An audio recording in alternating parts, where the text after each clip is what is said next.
इस शो को देखने से पहले आपका मेन बेसिक क्लियर होना चाहिए, नहीं तो शो को एंजॉय करने के बजाय इसके डिटेल्स में ही गुम हो जाओगे। इसीलिए इसका रिकैप बनाने से पहले सोचा बेसिक्स क्लियर कर देते हैं और बाद में प्लॉट डिटेल्स में घुसेंगे। पहले बात करते हैं इस शो में दिखाए गए मल्टीवर्स के बारे में। इनकी रियलिटी मल्टीपल पैरेलल यूनिवर्स को एक साथ मिलाकर बनती है। इसका सबसे बड़ा हिंट हमें शो के ओपनिंग सीन में ही मिलता है। बट आम जनता को अभी तक पैरेलल यूनिवर्स के बारे में कुछ नहीं पता। सबको लगता है कि बस उनकी दुनिया और उनका यूनिवर्स ही एक है। कहानी के चलते हम मैक्सिमम टाइम लायरा की दुनिया में बिताते हैं। लायरा की दुनिया हमारी दुनिया से काफी अलग है। इनकी टेक्नोलॉजी दिखने में तो एकदम पुराने जमाने वाली लगती है, बट फंक्शंस में वो हमारी दुनिया से कहीं ज्यादा एडवांस है। एक टाइप का मैकेनिकल या फिर एनालॉग रिवॉल्यूशन, क्योंकि इनकी दुनिया में आपको एक भी डिजिटल डिवाइस देखने को नहीं मिलेगा।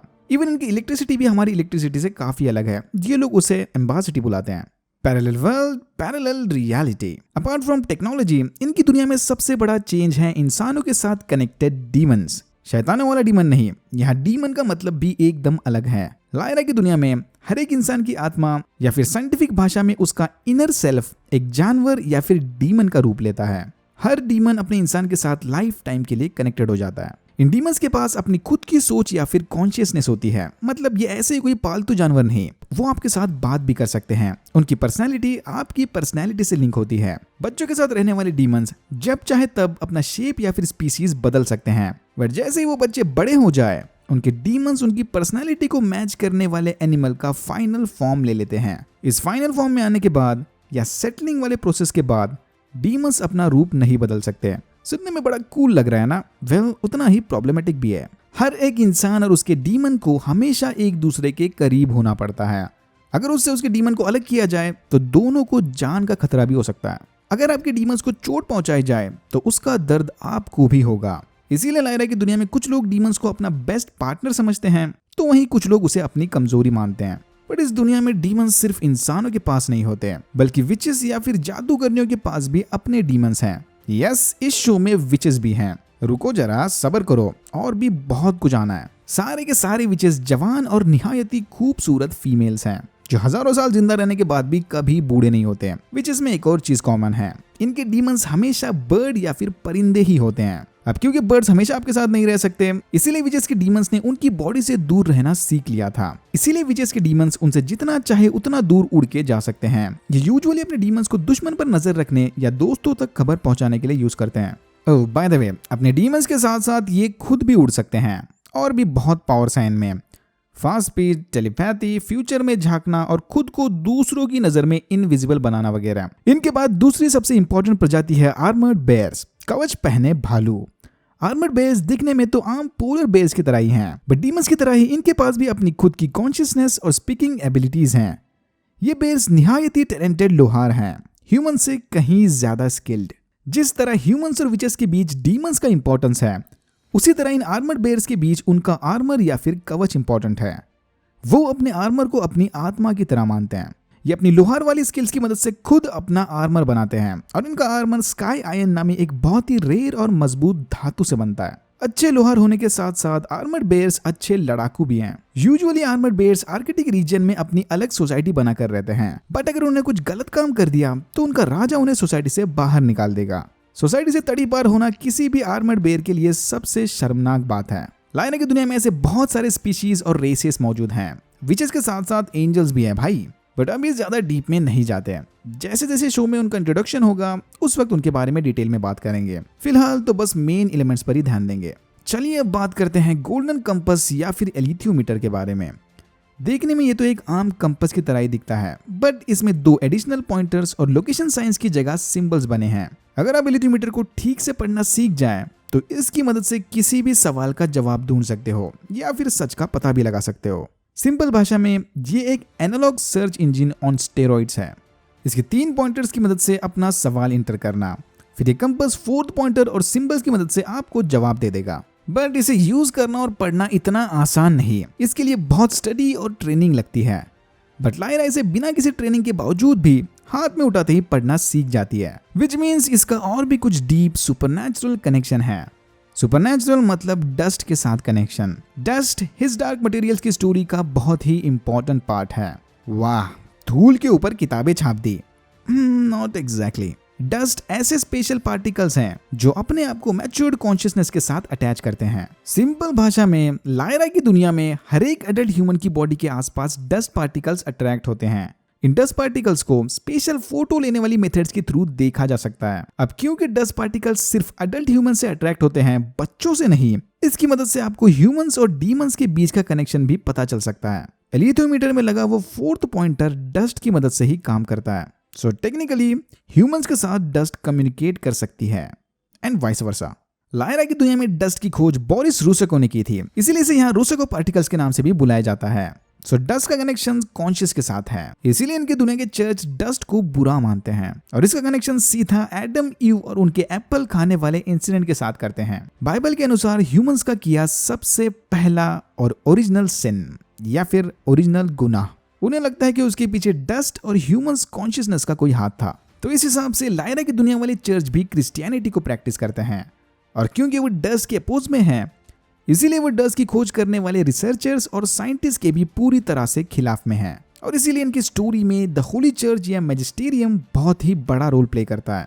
तब से मैं लायरा की दुनिया बोले जा रहा हूँ, बट ये लायरा है कौन? लायरा अल्टरनेट वर्ल्ड में रहने वाली एक आम बच्ची थी, बट उसके बचपन में ही एरिथोमीटर को बिना किसी ट्रेनिंग के पढ़ने वाली एबिलिटी ने उसे खतरनाक एडवेंचर्स पर भेज दिया। विचेस की गई भविष्यवाणी के हिसाब से सारे मल्टीवर्स की तकदीर अब लायरा के हाथों में है। कैसे, क्यों, कब, वो नहीं पता, बट देख के लग रहा है उसका कनेक्शन भी द ओरिजिनल सिन और टेम्पटेशन के साथ होने वाला है, इसलिए इसकी स्टोरी में चर्च भी इन्वॉल्व है।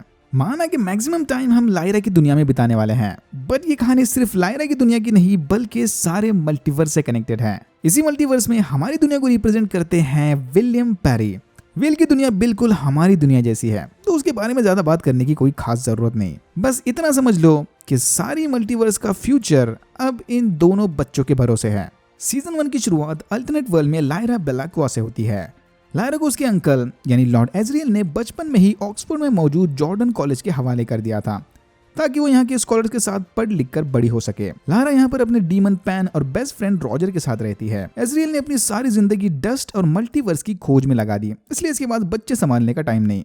लायरा को भी अपने अंकल की तरह ही एक्सप्लोरर बनना है। एजरियल अपनी रिसर्च के जरिए डस्ट की फोटो लेने में कामयाब होता है और फिर अपनी इस खोज के बारे में जॉर्डन के स्कॉलर्स को बताने ऑक्सफोर्ड आता है। जैसे ही लायरा को खबर मिलती है कि लॉर्ड एजरियल जॉर्डन के स्कॉलर्स को डस्ट पर लेक्चर देने वाले हैं, वो चुपके से इनकी बातें सुनने का प्लान बनाती है। पर तभी लायरा जॉर्डन कॉलेज के मास्टर को एजरियल के ड्रिंक में जहर मिलाते देख लेती है।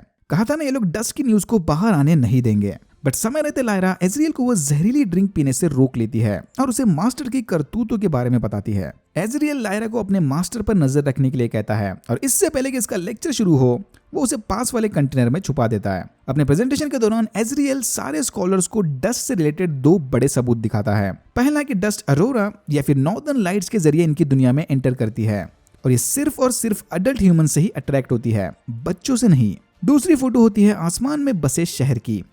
एजरियल का मानना है कि ये पैरेलल वर्ल्ड की झलक है। एक्चुअल में किसी ने आसमान में शहर नहीं बसाया। ये सब देखकर सारे स्कॉलर्स और मास्टर पगला जाते हैं। मास्टर फटाफट डैमेज कंट्रोल करने सबको वहां से जाने के लिए कहता है, बट तभी एजरियल इनके सामने स्टैनिस्लस ग्रूमन का बर्फ में जकड़ा हुआ सर रख देता है। ये इन्हीं के कॉलेज का स्कॉलर हुआ करता था। एजरियल को लगता है कि शायद ग्रूमन ने मल्टीवर्स की खोज कर ली थी और इसीलिए मैजिस्टेरियम ने इसका मुंह बंद करने इसे मरवा दिया। अपनी बात पूरी करने के बाद एजरियल इन सबसे फंडिंग की डिमांड करता है ताकि ये डस्ट के बारे में और रिसर्च कर सके। दूसरी तरफ जिप्शियन कबीले के लोग टोनी कोस्टा की डीमन सेटलिंग सेरेमनी मना रहे थे कि तभी अचानक टोनी कोस्टा का भाई बिली कोस्टा किडनैप हो जाता है। ये किडनैपर के पास फॉक्स डीमन था। बिली के गायब होते ही उसकी मदर माकोस्टा और उसका भाई उसे ढूंढने की बहुत कोशिश करते हैं, बट इनके हाथ कुछ नहीं आता। जॉर्डन में मास्टर और उसका साथी चार्ल्स बैठकर लायरा के फ्यूचर के बारे में डिस्कस करते हैं। अपेरेंटली एलिथोमीटर ने बता दिया कि लायरा जल्द ही एक इम्पोर्टेंट जर्नी पर जाएगी और इसी के चलते वो किसी का भरोसा भी तोड़ेगी। एलिथोमीटर और भविष्यवाणी वाली आधी अधूरी बातें मुझे जरा भी पसंद नहीं। अरे जो है वो साफ साफ बोलो ना, काहे ओवर ड्रामेटिक होना है। अगली सुबह रॉजर्स लायरा को बिली कोस्टा के किडनैपिंग के बारे में बताता है। रॉजर को लगता है कि इस किडनैपिंग के पीछे गॉबलर्स का हाथ होगा, मैजिस्टेरियम द्वारा बनाया गया एक सीक्रेट ग्रुप।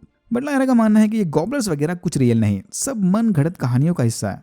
जिप्सियंस को भी अब लगने लगा है कि शायद बिली को वाकई में गॉबलर्स उठा के ले गए। इनके ग्रुप के 2 इंपॉर्टेंट मेंबर है वेस्टर्न किंग जॉनफा और उनका एडवाइजर फेडर कोरम। बस नाम याद रहे इसलिए बता रहा हूँ। मैजिस्टेरियम में फादर मैकफेल उनके लिए काम करने वाले लॉर्ड बोरियल को एजरियल और मल्टीवर्स रिलेटेड सारी बातों पर नजर रखने के लिए कहते हैं।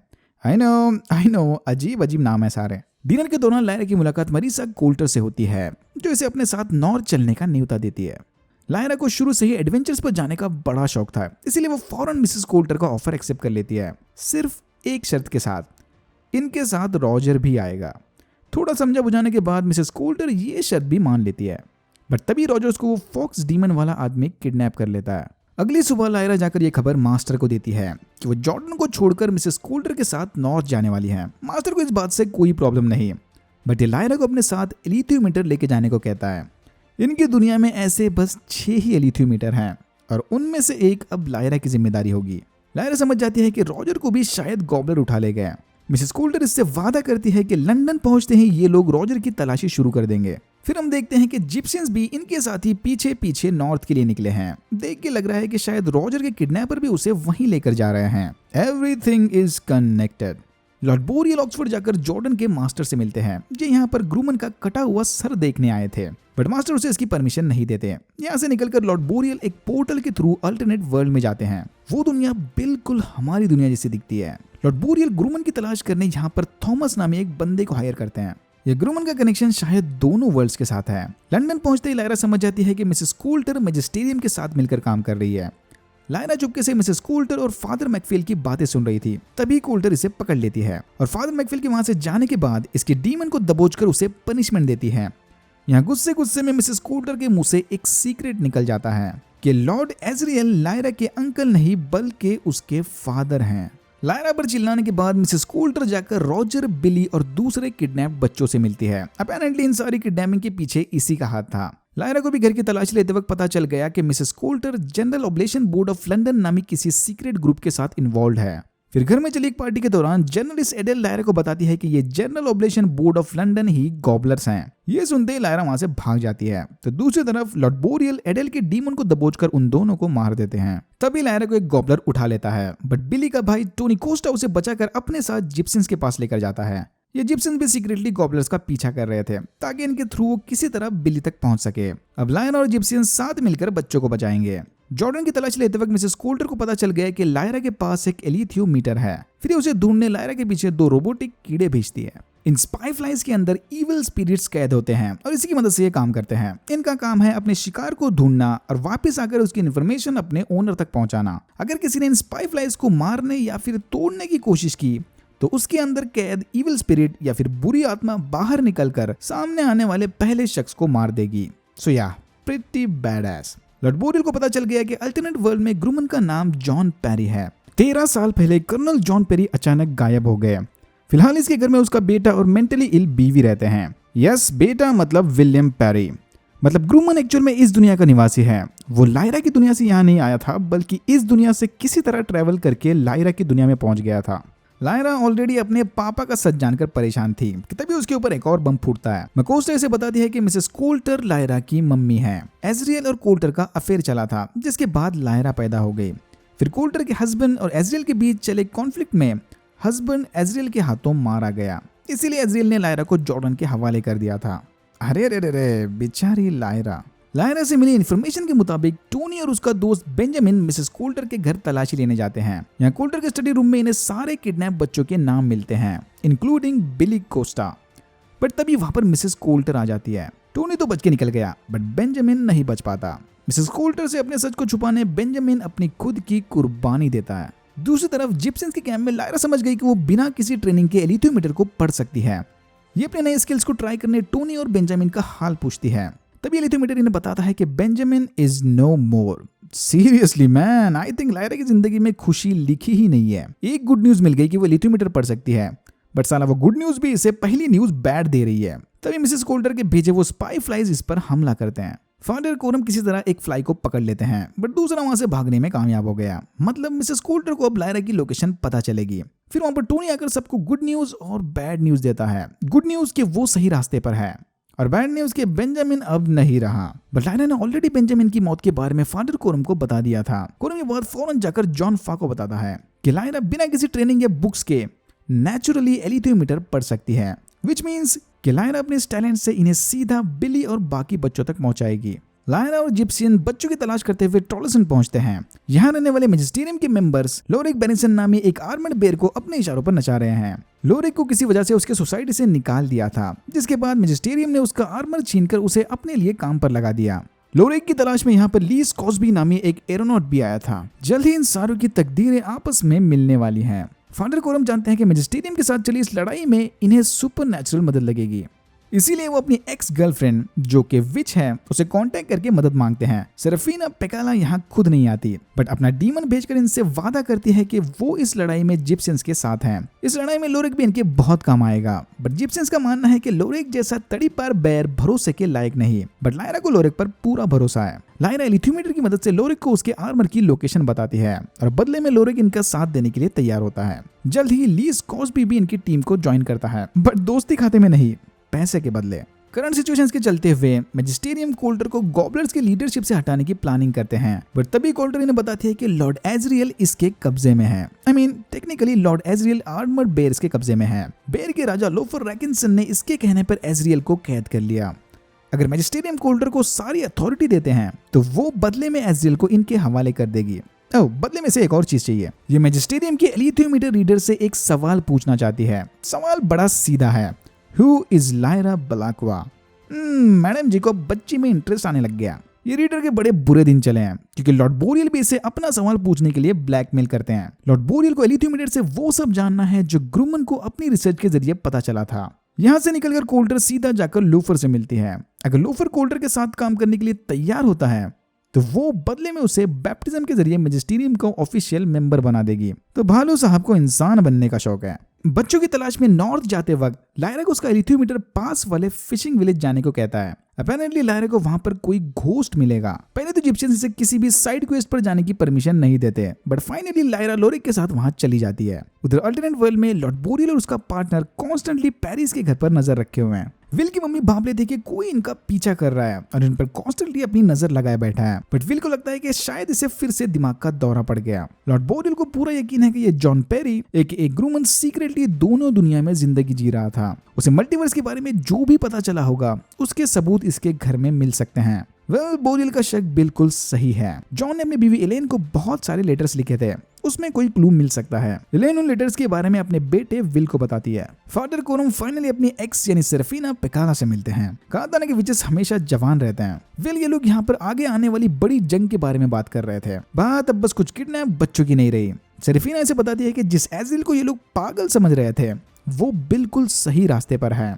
Multiverse is real. लायरा एलिथ्योमीटर की मदद से बिली कोस्टा को ढूंढ लेती है। यही है वो घोस्ट क्योंकि किसी ने बिली से उसके डीमन को अलग कर दिया था, इसीलिए एलिथ्योमीटर इसे घोस्ट समझ रहा था। लायरा फौरन बिली को लेकर उसके माँ के पास जाती है, बट जिप्सियंस के पास पहुंचते ही बिली अपना दम तोड़ देता है। उसी रात कुछ गॉबलर्स लायरा को पकड़कर उनके सीक्रेट स्टेशन यानी बुलवांगर लेकर जाते हैं। यहाँ पहुंचते ही लायरा ने अपना नाम लिजी बताती है। गॉबलर्स किडनैप किए सारे बच्चों को आखिर यहीं पर लेकर आते हैं। बिली यहीं पर था और रॉजर्स भी यहीं है। फिर लायरा और रॉजर्स साथ मिलकर ये पता लगाते हैं कि गॉबलर्स यहाँ पर सीक्रेटली एक मशीन के जरिए बच्चों से उनके डीमंस अलग कर रहे हैं। लायरा यहाँ कैद सारे बच्चों से वादा करती है कि वो इन्हें यहाँ से भगा देगी। जिप्सियंस और लोरिक ऑलरेडी इन्हें ढूंढते हुए सही रास्ते पर निकले हैं। तभी आगे साइंटिस्ट लायरा को पकड़कर उसका डीमन अलग करने लेकर जाते हैं, बट समय रहते मिसेस कोल्टर इन्हें रोक लेती है। साइंटिस्ट को पता नहीं था कि लायरा कोल्टर की बेटी है, इसलिए उन्होंने एक्सीडेंटली उसको मशीन में डाला था। इसे यहाँ ये भी पता चल गया है कि लायरा जानती है कि कोल्टर उसकी मम्मी है। कोल्टर से समझाती है कि ये डस्ट बहुत ही बुरी चीज है और इसका कनेक्शन सीधा ओरिजिनल सिन के साथ है। अडल्ट ह्यूमंस के लिए डस्ट से छुटकारा पाना अब नामुमकिन है, बट अगर बचपन में ही बच्चों से उनके डीमंस अलग किए जाएं तो डस्ट उनसे कभी अट्रैक्ट नहीं होगी। बट ये प्रोसीजर अभी थोड़ा एक्सपेरिमेंटल स्टेज में है, इसीलिए ये लायरा के डीमन को अलग करके रिस्क नहीं लेना चाहती। कोल्टर लायरा को अपने साथ चलने को कहती है, बट लायरा उस फ्लाई स्पाई की मदद से इसे चकमा देकर वहां से भाग जाती है। यस, वही फ्लाई स्पाई जो फादर कोरम ने पकड़ा था। लायरा और पैन लैब जाकर उस मशीन को डिस्ट्रॉय करते हैं। लोरिक, जिप्सियंस और सेरेफिना भी इधर एकदम टाइम पर पहुंच गए। वहां मौजूद ऑलमोस्ट सारे गॉबलर्स मारे जाते हैं, बट कोल्टर किसी तरह छुपकर बच गई। जिप्सियंस सारे बच्चों को लेकर नॉर्थ से वापस जाते हैं। लायरा, रॉजर्स, लोरिक और स्कोर्सबी एजरियल को ढूंढने अपना सफर कंटिन्यू करते हैं। सेरेफिना स्कोर्सबी को बताती है कि लायरा के साथ सारे मल्टीवर्स की तकदीर कनेक्टेड है और लायरा अब स्कोर्सबी की जिम्मेदारी है। ना चाहते हुए भी इसे ये जिम्मेदारी तो उठानी ही पड़ेगी। आधी रात को आसमान में इन पर क्लिफ घास नामी उड़ने वाले जानवरों का हमला होता है। हमले में लायरा इनके हॉट एयर बलून से नीचे गिर गई। डोंट वरी, लायरा को कुछ नहीं हुआ, बट फिर इसे आर्मर्ड बेयर्स पकड़कर अपने साथ राजा के पास लेकर जाते हैं। लायरा लोफर को बताती है कि वो लोरेक की आर्टिफिशियल डीमन है जिसे गॉबलर्स ने बनाया था। लायरा चुपके से एलिथ्योमीटर को यूज करके इस बात का झूठा सबूत भी देती है। फिर लायरा इसे पट्टी पढ़ाती है कि अगर लोफर ने 1-on-1 लड़ाई में लोरेक को हरा दिया तो लायरा लोफर की डीमन बन जाएगी। लोफर बड़ी आसानी से इसके झांसे में आता है और लोरेक के साथ 1-on-1 लड़ाई में हार जाता है। लोरेक लोफर को मारकर खुद को वहां का नया राजा घोषित करता है। यहाँ किंग लोरेक लायरा ब्लाकुआ को नया नाम भी देता है, लायरा सिल्वर टंग। फिर रॉजर के साथ मिलकर लायरा और लोरेक एजरियल को ढूंढने उसकी लैब जाते हैं। जैसे ही मिसेस कोल्टर और मैजिस्टेरियम को पता चलता है कि लोफर मर गया, वो अपनी आर्मी लेकर एजरियल को मारने निकल पड़ते हैं। I mean, सारी आर्मी एक बंदे को मारने नहीं, आर्मी रास्ते में आने वाले आर्मर्ड बेयर्स के लिए है। फिर हम देखते हैं कि क्रैश में स्कोस भी जिंदा बच गया। सेरेफिना से मिलकर खुशखबरी देती है कि लोरेक राजा बन गया और लायरा भी बिल्कुल ठीक है, बट लायरा को अब भी स्कोस की मदद की जरूरत पड़ेगी। लायरा और रॉजर फाइनली एजरियल से मिलते हैं, जो इसे यहाँ देखकर बिल्कुल खुश नहीं। सरप्राइजिंगली रॉजर को देखते ही एजरियल का सारा गुस्सा ठंडा होता है। दूसरी तरफ अल्टरनेट वर्ल्ड में लॉर्ड बोरियल के आदमी विल के घर में घुसते हैं। विल अपनी मम्मी को सुरक्षित जगह पर पहुंचाकर वापस अपने घर जाता है। लकीली उसके पापा के सारे लेटर्स सुरक्षित हैं, पर वापस आते वक्त विल एक्सीडेंटली हाथापाई में थॉमस को मार देता है। लॉर्ड बोरियल का दूसरा आदमी विल की गुमशुदा रिपोर्ट लिखवाकर उसे ढूंढने में पुलिस की मदद लेगा। लॉर्ड एजरियल लायरा को बताता है कि उसने मल्टीवर्स में जाने का रास्ता ढूंढ लिया है। मैजिस्टेरियम नहीं चाहते कि डस्ट और मल्टीवर्स से रिलेटेड एजरियल की रिसर्च दुनिया के सामने आए, इसीलिए वो उसे मारना चाहते हैं। इनकी दुनिया में ईव का डीमन उसके एप्पल खाने के बाद सेटल हुआ था, मतलब उस मोमेंट से ईव का इनोसेंस चला गया, तो इसीलिए मैजिस्टेरियम डस्ट को ओरिजिनल सिन के साथ कनेक्ट करते हैं। लॉर्ड बोरियल को फाइनली अपने सवाल का जवाब मिल गया। एलिथ्योमीटर के हिसाब से लॉर्ड बोरियल को जो चाहिए उसे पाने में जॉन पेरी का बेटा विल उसकी मदद करेगा। उसी रात लायरा को बिना बताए लॉर्ड एजरियल चुपके से रॉजर को अपने साथ लेकर बर्फीली पहाड़ियों की ओर जाते हैं। ओके, सो जब भी किसी बच्चे से उसका डीमन अलग किया जाए, I mean, मशीन के जरिए, तब पावरफुल एनर्जी रिलीज होती है।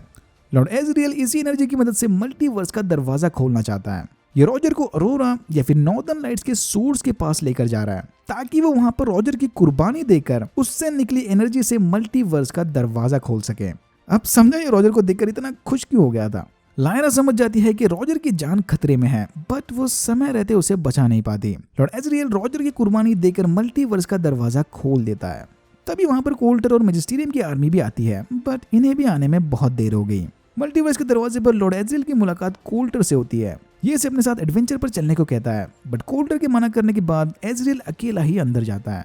कोल्टर के वहां से जाने के बाद रॉजर को फाइनल गुड बाय बोलकर लायरा भी दरवाजे के अंदर जाती है। उधर अल्टरनेट वर्ल्ड में पुलिस से भागते वक्त विल को भी मल्टीवर्स में जाने वाला पोर्टल मिलता है और ये भी उसके अंदर घुस जाता है। और यहाँ होता है सीजन 1 खत्म। मल्टीवर्स के दरवाजे को पार करके लायरा वर्ल्ड ऑफ चितिगाज से पहुंचती है।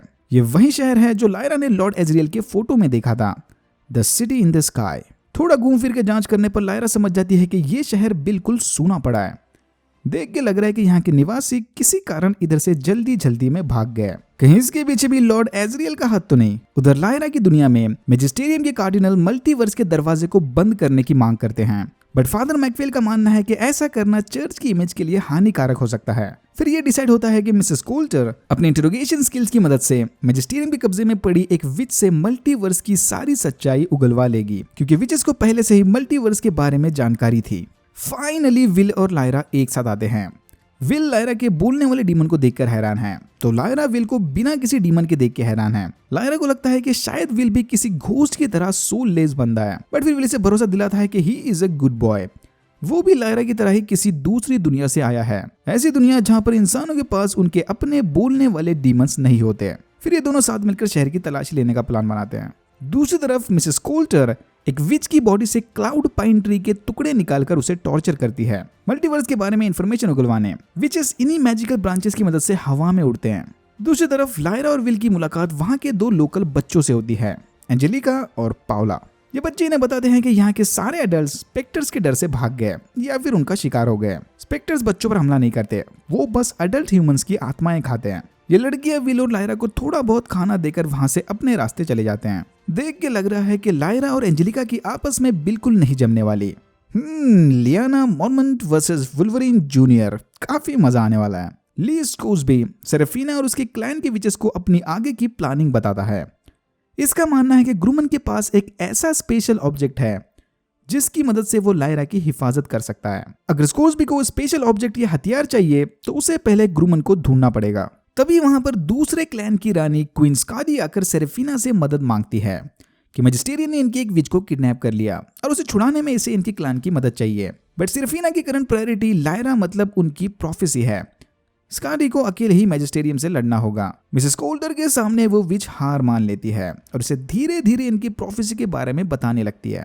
इस सब का कनेक्शन ऑब्वियसली लायरा से है और इनकी प्रोफेसी में लायरा का कोई अलग नाम है। Who is Lyra exactly? फिर अपने प्रोफेसी की रक्षा करने वो विच मौत की देवी यांबेयाका से प्रे करके अपनी जान की कुर्बानी देती है। तब स्काडी यहाँ पहुंचकर विच की इस विश को पूरा करती है और वापस जाने से पहले मैजिस्टेरियम के कुछ मेंबर समेत कार्डिनल को बुरी तरह से घायल करती है। उधर लायरा और विल की दोस्ती बढ़ने लगी है। वो अब एक दूसरे के ऑमलेट बडीज बन गए। बट फिर भी लायरा को विल पर 100% भरोसा नहीं। I mean, उसकी लाइफ में आने वाले आधे लोगों ने इसको धोखा दिया है। विल क्या, लायरा को तो अब अपने एलिथ्योमीटर पर भी भरोसा नहीं। इससे लगता है कि एलिथ्योमीटर इन्हें आधा अधूरा सच बताता है। अगर समय रहते एलिथ्योमीटर ने इन्हें वॉर्न किया होता तो शायद रॉजर नहीं मरता। फिर विल और लायरा को वहां स्पेक्टर का शिकार अडल्ट मिलता है। इसकी हालत भी बिल्कुल वैसी ही है जैसे गॉबलर्स के पकड़े उन बच्चों की थी जिनके डीमंस उनसे अलग किए गए थे, सोललेस जिंदा लाश की तरह।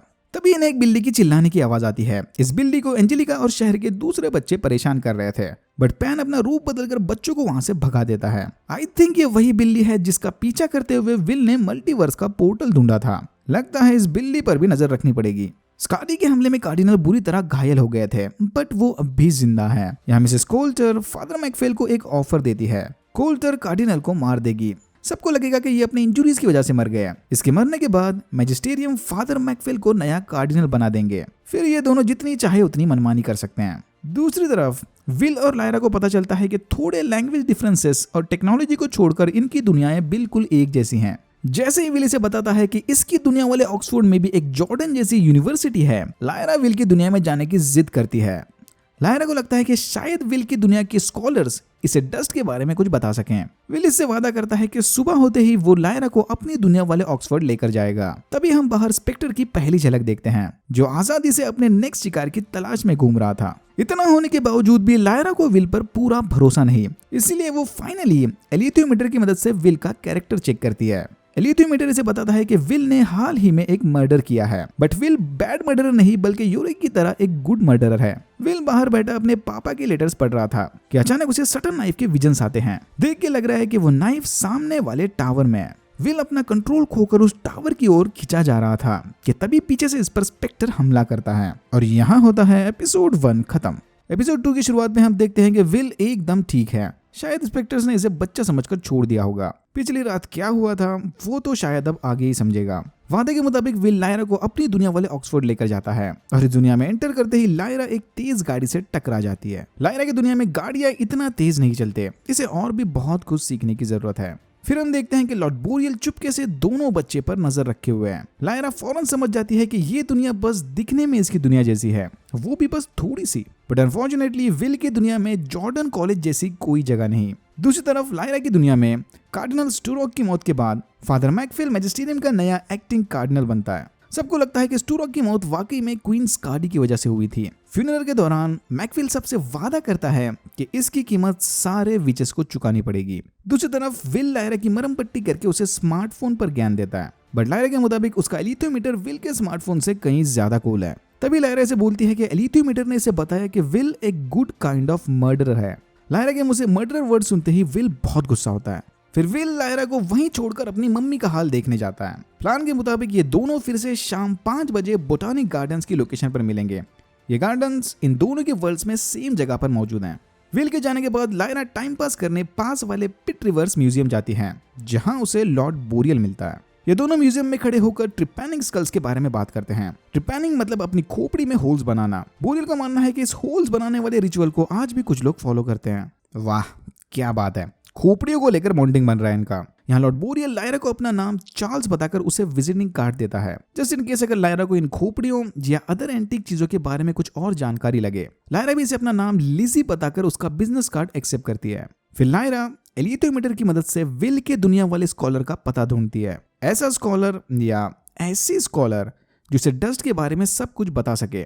और लकीली एलियोमीटर उसे पास वाला ही लोकेशन दिखाता है। विल चुपके से अपनी मम्मी का हाल चेक करके वहां से इनके लॉयर्स को मिलने जाता है, जिसके बारे में विल को अपने पापा के लेटर्स पढ़ने पर पता चला था। फिर हम देखते हैं कि सेरेफिना और स्काडी के बीच कार्डिनल की मौत को लेकर बहस चली है। स्काडी का मानना है कि उसने जो किया वो ठीक किया, कार्डिनल ऐसी ही मौत डिजर्व करता था। बट सेरेफिना बाकी विचेस की खातिर मैजिस्टेरियम के साथ समझौता करने वहां पर अपने कौंसल यानी मार्टिन को भेजती है। लायरा एलियोमीटर की बताई निशानियों को फॉलो करके फाइनली उस स्कॉलर को ढूंढ लेती है, डॉक्टर मैरी मलोन, जो कि एक डार्क मैटर रिसर्चर है। दूसरी तरफ मार्टिन मैजिस्टेरियम को समझाने की कोशिश करता है कि स्काडी ने जो कुछ भी किया वो उसका पर्सनल डिसीजन था। एक विच की गलती की सजा सारे विचेस को नहीं मिलनी चाहिए। बट यहाँ पर इसके सारे स्टेटमेंट जबरदस्त बैकफायर करते हैं और मैजिस्टेरियम मार्टिन को जेल भिजवाकर विचेस के खिलाफ लड़ाई की तैयारी करते हैं। यही लॉर्ड बोरियल कोल्टर से लायरा का हाल पूछता है, बट ये उसे बताता नहीं कि इसने लायरा को विल की दुनिया में देखा था। ये भाई साहब की अपनी अलग ही प्लानिंग चली है। जॉन पैरी ने गायब होने से पहले अपने फैमिली के लिए एक ट्रस्ट सेटअप किया था, जो इलेन के अकाउंट में हर महीना एक फिक्स्ड अमाउंट डिपॉजिट करता था। विल अपने लॉयर से मिलने गया था ताकि वो उसमें से बचा हुआ सारा पैसा निकाल ले। इन शॉर्ट ये इधर से भागने के प्लान में है। बट इनके लॉयर के हिसाब से अगर ट्रस्ट ब्रेक करना है तो विल को उसकी मम्मी या फिर उसके ग्रैंड पेरेंट्स की परमिशन लगेगी। विल को जरा भी आइडिया नहीं था कि यहीं ऑक्सफोर्ड में उसके ग्रैंड पेरेंट्स भी रहते हैं। साला दोनों बच्चों के फैमिलीज झोलर हैं। लायरा एलियोमीटर की मदद से मैरी को यकीन दिलाती है कि डस्ट इज रियल। विल की दुनिया में डस्ट शैडो पार्टिकल्स को कहते हैं। मैरी लायरा को लेकर शैडो पार्टिकल्स के बारे में और जानकारी देने उसे उनकी स्पेशल लैब यानी केव में लेकर जाती है। यहीं मैरी और उसके पार्टनर्स डार्क मैटर पर रिसर्च कर रहे थे। लायरा केव में लगी मशीन की मदद से डस्ट के साथ कम्युनिकेट करती है। यहाँ डस्ट लायरा से एलियोमीटर वाले सिंबल्स की मदद से बात करते हैं। ये शैडो पार्टिकल्स यानी डस्ट लायरा को बताते हैं कि मैरी भी जल्द ही किसी इंपॉर्टेंट चीज का हिस्सा बनने वाली है। बट इसके लिए मैरी को खुद डस्ट से कनेक्ट होना पड़ेगा, किसी ईचिंग नामी चाइनीज बॉक्स की मदद से। तभी लायरा को याद आता है कि 5 बजे उसे बोटानिक गार्डन्स में जाकर विल से मिलना है। लायरा मैरी से वादा करती है कि वो कल फिर से वापस आकर अपनी रिसर्च कंटिन्यू करेगी। विल ग्रैंड पेरेंट्स को अपने फाइनेंशियल प्रॉब्लम्स के बारे में बताता है कि उन्हें अर्जेंटली सारे पैसे की जरूरत पड़ेगी।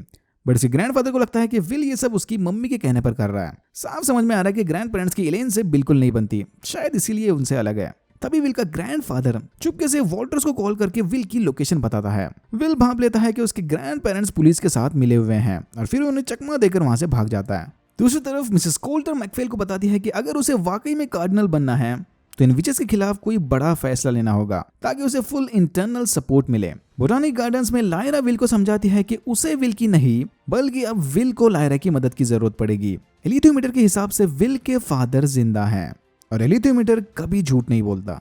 लायरा एलियोमीटर की मदद से विल को उस मर्डर वाले दिन की पूरी कहानी डिटेल में सुनाती है। ये सब सुनने के बाद विल को फाइनली एलियोमीटर पर भरोसा हो गया। बट स्टिल वो लायरा को यकीन दिलाता है कि उस दिन जो कुछ भी हुआ वो बस एक एक्सीडेंट था, जानबूझ के किया हुआ मर्डर नहीं। अगर विल को अपने पापा को ढूंढना है तो इसे अपने मम्मी को यहीं छोड़कर जाना पड़ेगा।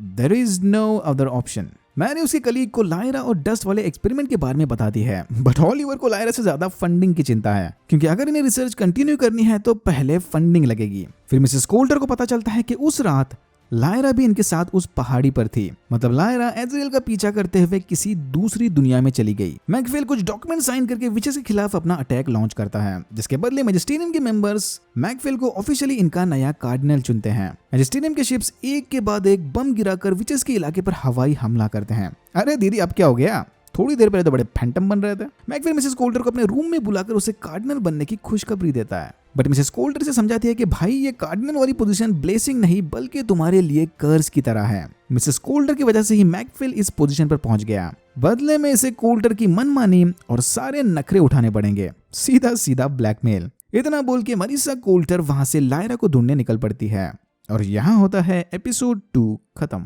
विल के उठने से पहले लायरा उसके लिए एक नोट छोड़कर डॉक्टर मैरी मलोन से मिलने जाती है।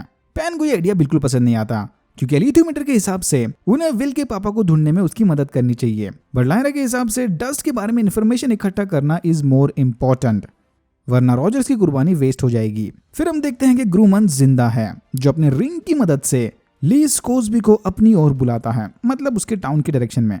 विल को फिर से सटल नाइफ और टावर ऑफ एंजल के विजन्स आते हैं, इस बार सपने में। विल समझ जाता है कि उन्हें जल्द से जल्द एलियोमीटर की मदद से उसके पापा को ढूंढना होगा। बट अनफॉर्चुनेटली एलिथोमीटर और लायरा दोनों मिसिंग है। विल लायरा को ढूंढते हुए बाहर निकलता है। ऑब्वियसली उसने लायरा के नोट को मिस कर दिया। विल के आसपास रख देती यार, टेबल पर कौन देखने वाला है। लायरा के इंस्ट्रक्शंस के मुताबिक डॉक्टर मैरी ईचिंग की मदद से डस्ट के साथ कम्युनिकेट करने की कोशिश करती है, बट उसे कोई खास रिजल्ट नहीं मिलता। तभी वहां पर इंस्पेक्टर वॉल्टर्स आकर इससे लायरा के बारे में पूछताछ करता है। एन मोमेंट पर लायरा भी इधर पहुंच गई, बट इससे पहले कि मैरी लायरा को यहाँ से भगा सके, वॉल्टर्स उन दोनों को पकड़कर अंदर ऑफिस लेकर जाता है। यहाँ पूछताछ के दौरान एक्सीडेंटली लायरा के मुंह से विल का नाम निकलता है। तभी मैरी वॉल्टर्स का ध्यान भटकाकर लायरा को वहां से भगा देती है। वॉल्टर से पीछे छुड़ाकर भागते वक्त लायरा की मुलाकात लॉर्ड बोरियल मतलब चार्ल्स से होती है। ना चाहते हुए भी अपनी जान बचाने की खातिर लायरा इससे लिफ्ट ले लेती है। गाड़ी से उतरने पर लायरा के ध्यान में आता है कि शिट, एलिथोमीटर तो वो चार्ल्स की गाड़ी में ही भूल गई। इन शॉर्ट चार्ल्स ने एलिथोमीटर चुरा लिया, यही तो चाहिए था उसे। ग्रूमन के बारे में पूछताछ करते वक्त ली स्कोर्सबी को पता चलता है कि ग्रूमन अब भी जिंदा है। अगर इसके बारे में ज्यादा इन्फॉर्मेशन चाहिए तो पास वाली ऑब्जर्वेटरी में जाकर पूछताछ करना। दूसरी तरफ लायरा को ढूंढते वक्त विल की मुलाकात एंजेलिका से होती है, जो खिड़की में खड़े होकर टावर ऑफ एंजल्स में मौजूद किसी परछाई को देख रही थी। यहाँ एंजेलिका विल को टावर ऑफ एंजल और उसमें रिसर्च करने वाले गिल्ड के बारे में बताती है। अपैरेंटली इंस्पेक्टर्स के आने के बाद गिल्ड के बचे हुए सारे मेंबर्स शहर छोड़कर भाग गए। एंजेलिका के पेरेंट्स भी उसकी आंखों के सामने स्पेक्टर का शिकार बने थे, इसीलिए वो विल को फिर से आने वाले खतरे की चेतावनी देती है, क्योंकि इसके एडल्टहुड में जाते ही स्पेक्टर उसे भी अपना शिकार बना लेंगे। मैरी क्यूमे लगी मशीन की मदद से लायरा का हाल जानने की कोशिश करती है, बट अगेन उसे कोई जवाब नहीं मिलता। बट बाहर आती उसे एक आदमी बताता है कि लायरा उस पुलिस ऑफिसर से बच के भाग गई, तो टेक्निकली उसे उसका जवाब मिल गया। नई लीड को फॉलो करते हुए ली स्कोर्सबी ऑब्जर्वेटरी में जाकर ग्रूमन के बारे में पूछताछ करता है, बट ग्रूमन का नाम सुनते ही वहां काम करने वाले डॉक्टर हेली स्कोर्सबी पर गोलियां चलाने लगते हैं। फिर इनके बीच चली इस शूट आउट में डॉक्टर हेली स्कोर्सबी के हाथों मारे जाते हैं, जिसके बाद मैजिस्टेरियम के गार्ड्स स्कोर्सबी को पकड़कर जेल में डाल देते हैं। वापस लौटने पर फाइनली विल को लायरा का लिखा वो नोट मिलता है। विल कुछ समय पोर्टल यानी उस विंडो के थ्रू लायरा को लेने निकलता है, बट वहां लायरा को रोता देख उसका गुस्सा ठंडा हो जाता है। लायरा विल को बताती है कि उसने एलिथोमीटर खो दिया, बट तभी पेन उसे चार्ल्स के विजिटिंग कार्ड के बारे में याद दिलाता है। याद है ना, पिछले एपिसोड में चार्ल्स ने इसे अपना विजिटिंग कार्ड दिया था। उस पर चार्ल्स का पूरा एड्रेस प्रिंट है। मैजिस्टेरियम के हमले के बाद सारे विचेस बहुत गुस्सा हैं, बट अब भी उनकी फर्स्ट प्रायोरिटी लायरा और उससे रिलेटेड प्रोफेसी है। सेरेफिना अपने डीमन काइसा को योरिक बैरेंसन के पास भेजकर उससे लायरा का पता पूछती है।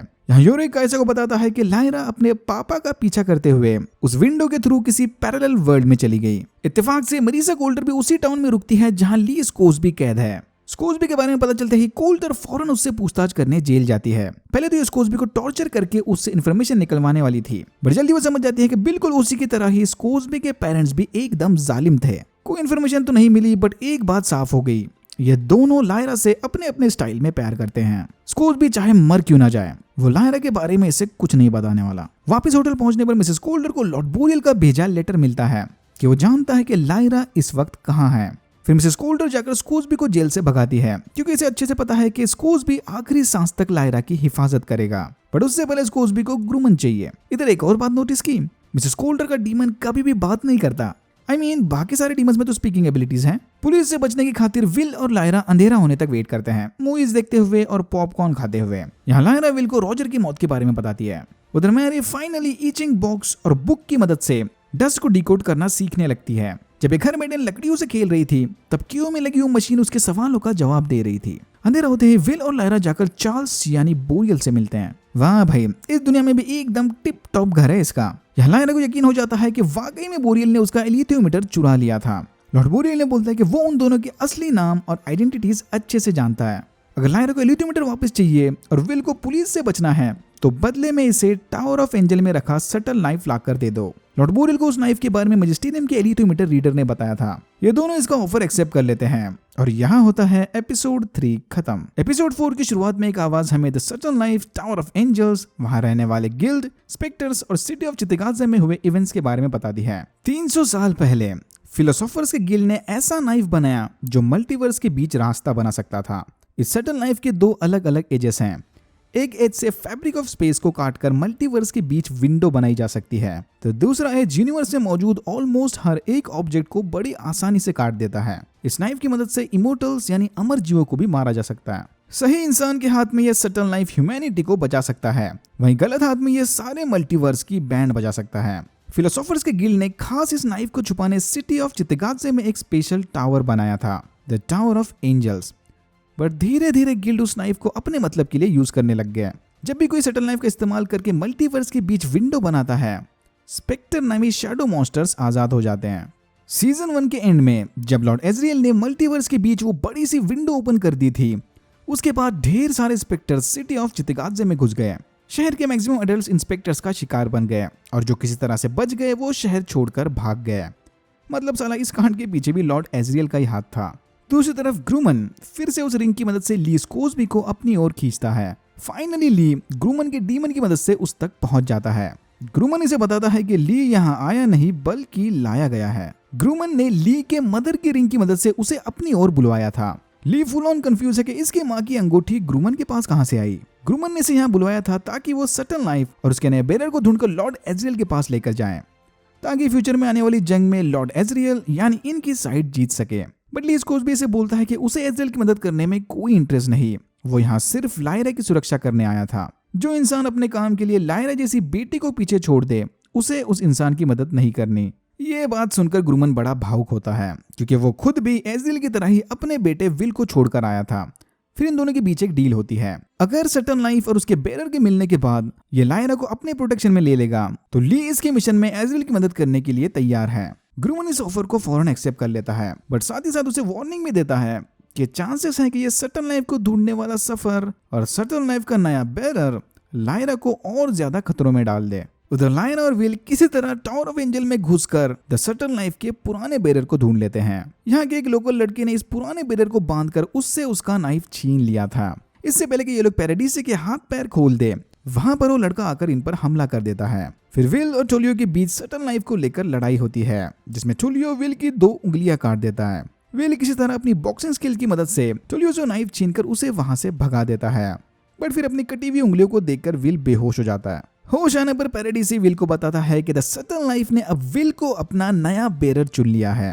अपैरेंटली इस नाइफ का ऑफिशियल हकदार बनने से पहले इसके बेरर को अपनी 2 उंगलियां गंवानी पड़ती हैं। फिर पैराडीसे विल को उसे यूज करने की ट्रेनिंग देता है। थोड़ा ट्रायल एंड एरर और पैन से मिले मोरल सपोर्ट के बाद विल सक्सेसफुली सटल नाइफ की मदद से एक विंडो कट करता है। कांग्रेचुलेशंस। बट फिर पैराडीसे से सटल नाइफ को यूज करने के 4 इंपॉर्टेंट रूल्स बताता है।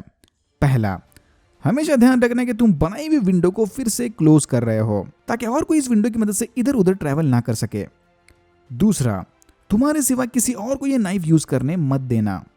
तीसरा, कभी भी सटल नाइफ को बिना वजह अपने मतलब के लिए यूज मत करना। और चौथा, कि हमेशा इस नाइफ की सच्चाई को दूसरों से छुपाए रखना। इतना बोलकर पैराडीसे पीसफुली मरने के लिए चला जाता है। लग रहा है सटल नाइफ का बेरर बनना बड़ा ही स्ट्रेस वाला जॉब है। पैराडीसे को प्राइवेसी देकर विल और लायरा सटल नाइफ समेत टावर को छोड़कर चले जाते हैं। लॉर्ड बोरियल मेरिसा कोल्टर को बताता है कि वो लायरा की करंट लोकेशन के बारे में जानता है। फिर ये दोनों लॉर्ड बोरियल को मिले सीक्रेट विंडो की मदद से सिटी ऑफ चितगादजे आते हैं। उसी वक्त टुलियो स्पेक्टर का शिकार बनता है।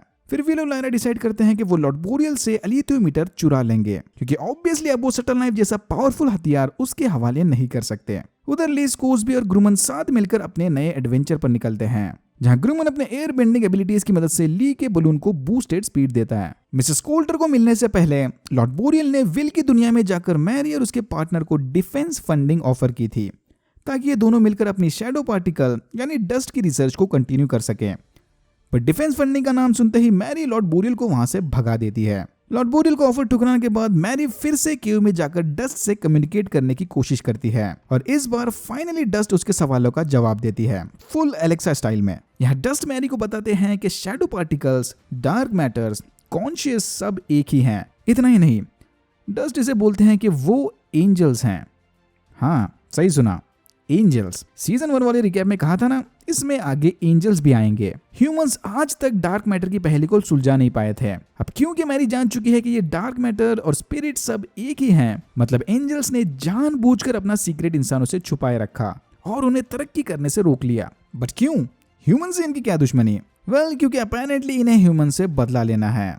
किस बात का बदला, वो तो धीरे धीरे आगे ही रिवील होगा। दूसरी तरफ सेराफिना और स्कार्डी साथ मिलकर मैजिस्टेरियम से बदला लेने का प्लान बनाते हैं। यहाँ सेराफिना स्कार्डी को अपने साथ लायरा की तलाश में पैरेलल वर्ल्ड में जाने का न्योता देती है, जिसे स्कार्डी फौरन एक्सेप्ट कर लेती है। स्कार्डी का मानना है कि अब समय आ गया कि एजरियल वापस आकर अपने अधूरे काम को पूरा करे। फिर ये दोनों कुछ और विचेस के साथ मिलकर मैजिस्टेरियम के गार्ड्स पर हमला करते हैं और लॉर्ड एजरियल की बनाई उस विंडो के जरिए दूसरी दुनिया में चले जाते हैं। और यहाँ होता है एपिसोड 4 खत्म। मरीसा कोल्टर लॉर्ड बोरियल के साथ सिटी ऑफ चित्तगात्जे यानी क्रॉस रोड वर्ल्ड के थ्रू विल की दुनिया में जाती है।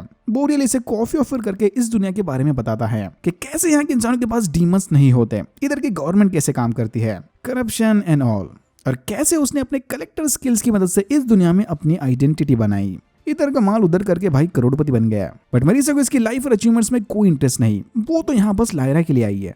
बोरियल इसे बताता है कि उसके पास लायरा का एलिथियोमीटर है और सटन नाइफ मिलने के बाद लायरा और विल यहाँ एलिथियोमीटर वापस लेने जरूर आएंगे। इधर बोरियल मरीसा को सीसीटीवी कैमरा, एचडी स्पीकर्स जैसे हाई टेक गैजेट्स दिखाकर इंप्रेस करने की नाकाम कोशिश करता है। फिर इसका अटेंशन वापस पाने बोरियल मरीसा को डॉक्टर मैरी मलोन के बारे में बताता है। मरीसा फौरन कपड़े चेंज करके अकेले डॉक्टर मैरी से मिलने निकल पड़ती है।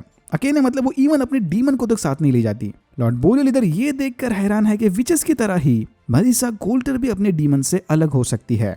Self control. मरीसा का डीमन बोलता भी नहीं है और उससे अलग भी हो सकता है।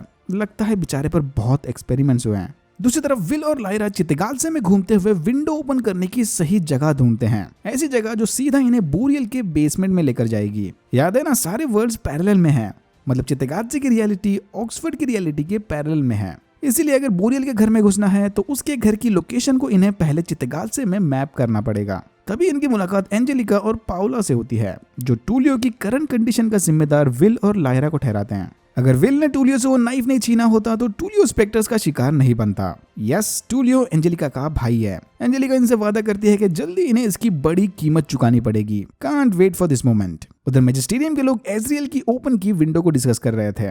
फादर ग्रेव्स का मानना है कि बेहतर होगा कि वो सारी दुनिया से एजरियल की विंडो को छुपाए रखे।